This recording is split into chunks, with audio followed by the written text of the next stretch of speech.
podcast. In this episode, we'll be talking about some exciting and diverse stories from the world of travel, technology, and photography. First up, we'll be exploring the extraordinary story of travelers catching helicopters as a means of transportation. Then we'll delve into the world of AI and art as musician Grimes invites AI artists to collaborate on a unique project. We'll also take a look at the recent legal battle between Apple and Epic Games and how it's been resolved by an appeals court ruling. And for all your car enthusiasts out there, we've got a list of 12 affordable V8 cars that are sure to rev your engine. Finally, we'll answer the question on everyone's mind: is the Canon EOS R8 a good camera for beginners? But first, we'll discuss the surprising spike in 1-star reviews for popular social media app Snapchat. Sit back, relax, and let's get started. What is this all about? Why are people getting 1-star reviews on Snapchat as users pan their My AI feature, calling for its removal? Sarah from TechCrunch article: the user reviews for Snapchat My AI feature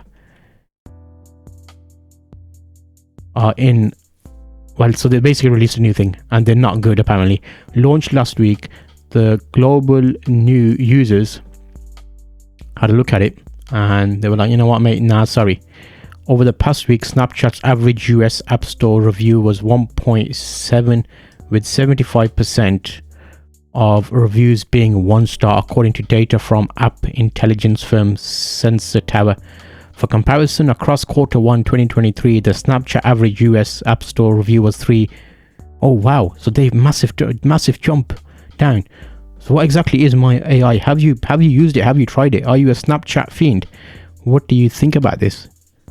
I think that's a bit of a next level thing. It's not difficult to find complaints about the My AI feature on social media. A simple search for My AI on Twitter, for instance, will reveal numerous results. Users are also sharing their complaints with Snapchat directly. How are they doing that then?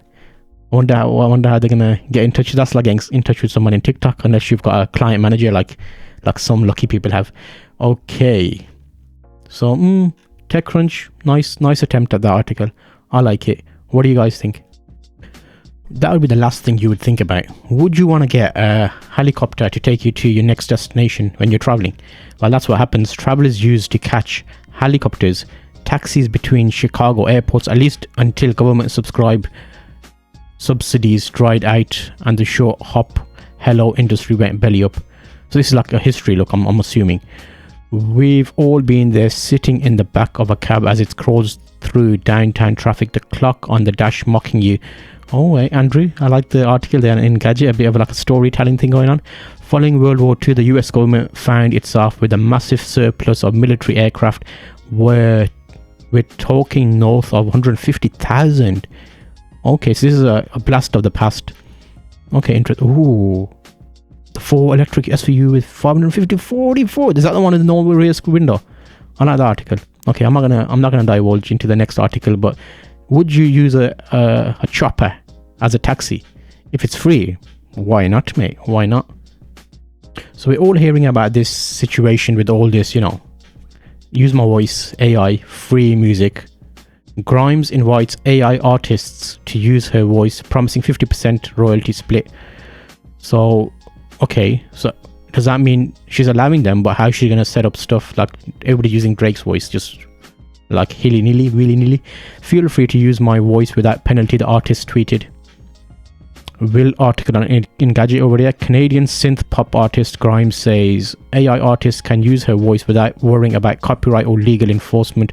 I'll split 50% royalties on any successful AI generated song that uses my voice. So that's basically like, if you have a manager, you'd pay for a manager. So instead of paying for a manager, it seems like she's like, you know what, yeah, do all the hard work, make the song for me, I'll take half the money, please. Because technically she won't have to do anything, will she? Even though it's her voice. Feel free to use my voice without penalty. Okay, the musician's declaration comes to the wake of streaming platforms removing an AI generated song using simulated voices of Drake. Oh yeah, remember that article? So they got rid of Drake's stuff on there. So it's going to be a hard thing to enforce there, people. How are you going to be doing this? Grimes takes a considerably more open approach, adding the cheese has no label or legal bindings. I think it's cool to be fused with a machine, and I like the idea of open sourcing all art and killing copyright, she added. Wow, for an artist, like, they're very tough on copyright, so well done or not well done. What do you think about that one? Let us know in the comments. Apple wins a ruling with Epic Games. What is this shenanigans? So Apple wins against a ruling against Epic Games. A panel upheld a ruling that Apple wasn't violating, I don't know what that word is, antitrust laws with its App Store policies. Chris on Engadget, nice job. On appeals, court has issued a ruling in the long-running antitrust tussle between Apple and Epic Games, and as Bloomberg reports, the US Ninth Circuit. What? Okay, there is a lively and important debate about the role played in our economy and democracy by online transactions platforms with market power. Okay, so what is the moral of the story? What is the moral of this story? What was the ruling all about? Come on, man. With an article, you should start with, like, this is what happened. Okay, the 3-judge panel also upheld a part of the original ruling with Epic's favor. Okay, rejected most Epic games. Is that because they're offering games on the App Store? It'd be like nice to say this is what the story is so far, and then go into what's happening, because people that are reading it for the first time won't know. Interesting.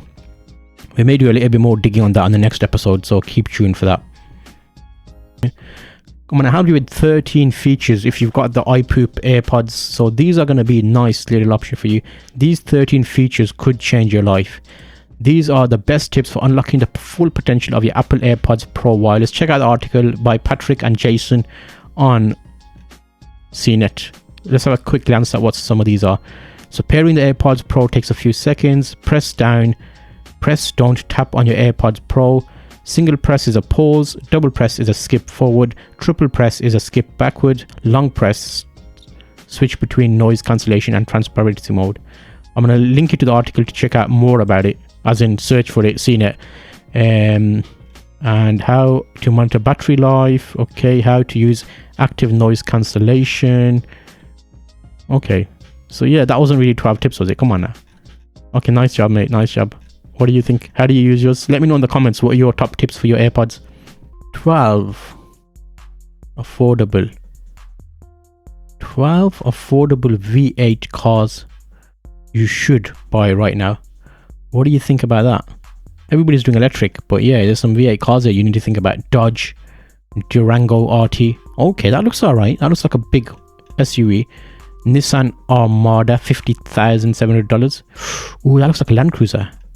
If you're not checking this out on the video version of the podcast, you can check it out. GMC Sierra, 46,000. That looks hench. Ooh, this is not really an S of Chrysler 300S V8. Oh, Chrysler Silverado 1500, great model. Out of all of those so far, let me just have a quick glance through all of them so you can see what's available at the moment. I like this Ford Mustang. That looks nice, but it's got to be the Ford F-150. That looks just like, you know, utilitarian, get the job done. I would say out of all of them so far, I liked this red one, which is a Dodge Durango. So I agree with the number one. Good job. Slash Gear, that was a nice article there. 52,000, 150,000 moolahs. Get yourself one.